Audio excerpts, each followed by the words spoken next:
let the reader and the character come together. Yeah, and so So for it's the audience, when well done, it's very powerful. When well done, it's very powerful. When poorly done, it can be very jarring, and that's why you'll sometimes hear say, it was a pretty good story, but I just didn't feel connected to the characters. There's a very good reason for that. Chances are there was author intrusion. Chances are there could have been head hopping. There could have been any number of things. Even things like, and I guess with my theater background, even things like understanding blocking. Who is standing where in the room? Are they on the right of the other person in the room, or are they on the left? If they're on the right and their door is behind them, well, then they pretty much have to pass through them to get through the door. You have to get them to skirt around the character. Like, you have to think about the blocking of it as well. And if that's a challenge, I always recommend getting a pen and a piece of paper, make a square, and there's your room. That's where they are. Where are people standing? Where's the furniture? Where are the doorways? Where's the window? Where's the fireplace? Where is everything? How do they move about in that particular scene? Because that piece can be jarring as well.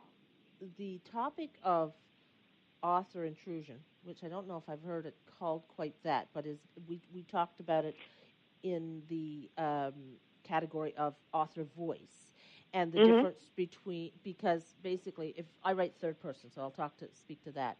I'm the storyteller, the author, but I'm the storyteller, but not necessarily. There's a narrator. So that narrator, whoever's telling that story, whoever's regaling that person, can be me, or it can be the narration voice that I've created to tell the story. Because, so it's a very That's a different style of writing. That's a completely different style of writing than romance. You don't get narrators. You don't typically get a narrator's voice in a romance novel. You will absolutely get that in literary fiction. No, you do, but it's actually the author. It's the author, right? The author's telling the story from third person. Yes. So that's what I'm saying. There's two distinctions there. The author is telling the story always. I mean, they're always the writer, so I mean, they're telling the story. But they can create a voice that isn't particularly their voice, so that you can read one book by the author that has a different total tone than another book by the author, because they have changed the voice to suit the story. Okay? You can, but in a romance novel by the same author, you're not getting the author's voice at all. You're getting the character's voice. You're getting the character's. But a third person is telling the story. I'm talking about in third person narrative. There's always an outside person. It's a matter of not making it intrude into the story. But when you're writing third person, that third person is telling the story, right? I mean, there's no way around that. There is another person in the story. It's just not about them at all. That's if it's strict third person, right? Yeah, I don't necessarily think that that's the case for romance at all, Carolyn, because you don't ever have a third voice in a romance novel. You have the two protagonists' voice, and that's it. That's the point of view you're getting. You don't get somebody else telling the story. You have the narrator, the author, the third person voice exists if it's written in third person, no matter what type of story you're writing. You're not saying it from the point, like that's the point of view, so that person is telling the story. So when I say, John reaches out and holds Mary's hand, the person who says John reaches out and holds Mary's hand is that third person voice, is the author, is the third person. Like, third person means there's a third person. Yes, yes, to that degree. Yes, I agree with you to that degree. However, you don't have the third person interjecting into the point of view of two protagonists. That's what I'm saying. No. Yes, you have someone. If you want to get technical with it, you have someone who's describing the action. Absolutely. But they shouldn't be describing any more than strict action. Any of the opinions and any of the emotion that's displayed in those scenes should be from the character's point of view very strictly. Right, and so the character feels what the character feels. The narrator doesn't say the character feels that. That's telling versus showing. So, if the character is mad, that's the other side of it. That is the other side of it, because how you tell what happens. I think it's pretty common to tell what the action is, but you need to show the effect of the action, and that's used through good inner monologue and through dialogue. And if your author voice is seeping into that, then that could can potentially remove your reader from that connection that you're trying to establish with the character.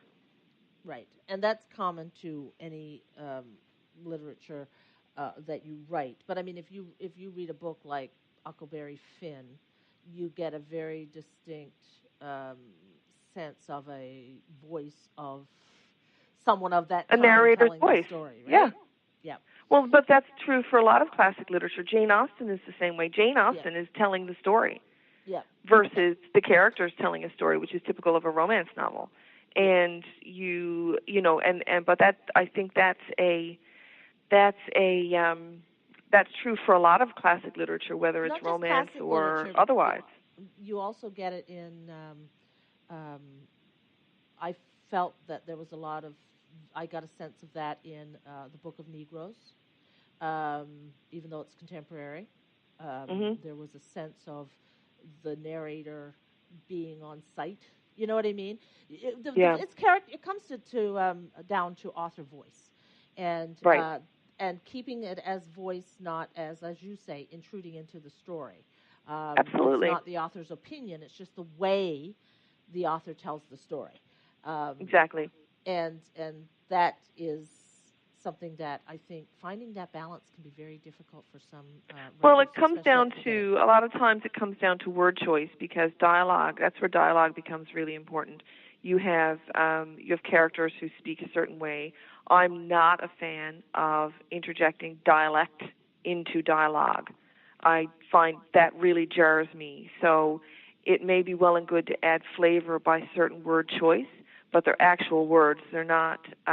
It's not broken into the actual dialect. I can interject the dialogue the dialect in my head if I want to, just because if the descriptions of the setting and the word choice with the dialogue is done well, I don't need the dialect in there. I'll do it in my own head. But I find a lot of there's a lot of different types of novels that have the dialect written in there, and I find that's just one more disconnect for me. So like I said, I'm a picky reader, and for me to be able to satisfy myself as a reader, as a writer, is a big challenge, because I'm always second guessing what I'm doing, and it's easy to get bogged down in the details and the word choice. And, of course, then I have the added challenge of setting my books in the 15th century, and the current one is actually set in the 10th century. So setting it, for example, in the 15th century, I try to I check the etymology on words. I tried to find out what the origin was. I couldn't use, for example, the word vendetta, even though that's exactly what I mean. I mean vendetta, but I can't use vendetta because it wasn't used until the 18th century, and it's an Italian word. So it has no place in the 15th century medieval novel, right? So those kinds of things, like the care with which the author takes to select good words, to keep their voice out of it, to keep their, stay true to the point of view of the two protagonists, to give a good solid conflict, but a happily ever after at the end, is what makes a good romance novel. And it's not easy work. I have a question for you. I'm almost afraid to ask it because my book's already on the press. But I wrote my first historical fiction, and it was terrifying to me. First of all, it's set in Newfoundland. It's Outport, Newfoundland. So people, and it's for the local market mainly, and the expats. It's not 100%, and I had to find that balance between dialect and having a bit of a lilt, so that people know there is something there, but not so that they stop. It's too much to read, right? Which you can find that balance, and editors were very good about, consistency and finding that balance. But I am terrified. I have researched, and word usage. Well, I kind of know a little bit about that, but even within our own language, there are words that are new. Like I don't think there's certain words that we use now that weren't around in Mhm. 1933. So I'm not even going back that far. Like, I don't Right. think people went around saying things were wicked in 1933, but we say it here now. Yeah. But Yep. you know what I mean? So I had to be really careful because people are going to know. And I found it really terrifying. And it's gone through editors. It's gone through editors who write Newfoundland history stuff. It has been, and I'm still terrified that I've put in, the wrong name for something or used a word that wouldn't have been used in 1930. Do you feel that? Like, is there a pressure for Um, that? it is a lot of pressure, and I put that pressure on myself. And it's always good to. I've gone through a few different editors since I started writing, and one of my current editor with my publisher right now is Scottish, and it's really good because she does a lot of fact checking for me. Right. And then I have good beta readers who will actually also who are historians, and you know who they are, who will also do fact checking for me. And so as far as the words are concerned, between my beta readers and my publisher, they will also do a quick etymology check if they see a word that goes, I'm not sure about that word. I don't know if that's accurate or not. We usually pick that up in the editing process. And that way then I can decide whether or not do I want to, I'm not going to write in Middle English, so I have to decide if the word is so different that it can't be easily identifiable, I'll find a way to include its meaning in the next line or two. And if I can't do that, I won't use it. Because the reader needs to not be jarred. I don't ever want a reader to have to leave the story to go Google a word. That's not Right. what you want. So if I can't explain it right away, then I won't use it. I guess, does that answer your question? Yep. No, it's But good. So I'm not the only one who's like freaking out because I know this book's coming out in a couple of weeks, and I'm like, somebody's going to find yep, something. And historical fiction is really challenging because you have to set a reader in a time and in a place, which means you have to hit all the five senses, but you also have to make sure that the language and not only the setting, but the clothing, the food, yep. everything is, if it's a town in northern England in the 19th century, you're going to have the smell of the factories there. Right. And if you don't, then there's something wrong because readers are going to know. And if you're going to set a story during the Regency period and you don't have the ladies wearing those, the gowns, the Empire waist gowns, readers are going to know. And they're going to say, why didn't you do your research? Why didn't you make sure that you knew that during this particular period, this is the clothing that was worn, this is how those people conducted themselves, which is why I'll never write a Regency.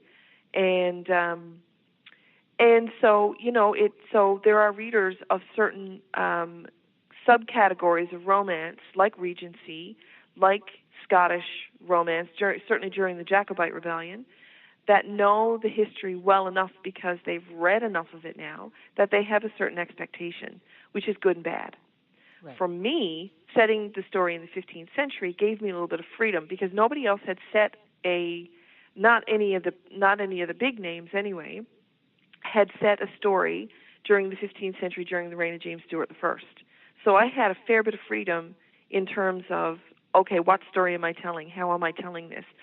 How deep do I go with regards to, do I just say that there was a trencher full of braised rabbit on the table, or do I have to get into the nitty-gritty of how it was actually prepared in the kitchen? Well, then I have to decide what kind of writer I am. And I'm not the kind of writer that's going to waste the reader's time talking about how the rabbit was cooked in the kitchen when they're more concerned with the heroine blushing by sitting across from the hero, who is as hot as the day is long, and staring at her with his smoky gray eyes. And who cares about how the rabbit was cooked in the kitchen? It's there and it's good. And this I is want to know what's going to happen with the hero, and I want to know if her cheeks are going to flame. Is she going to give herself away? Like, is she going to find a way to let him know that she likes him too, or is she going to run away like she did the last time, or is she going to stand up for herself when he starts giving her a hard time because he secretly likes her too, yada, yada, yada. You know what I'm saying? So, like, Yes. I have to decide, and I'm